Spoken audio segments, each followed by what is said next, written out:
that's it for this video, guys. Let me know what you thought. Well, I cut a lot of clips out of this video, and you guys got to see more of the jumping action in each one. I try to cut out a lot of the fluff. I do plan on doing some more talking during videos and things like this.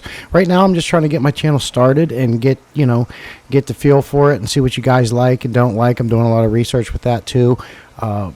So you don't know how things work until you test them out. So I could definitely use your feedback in the comments below. Tell me what you like, you don't like.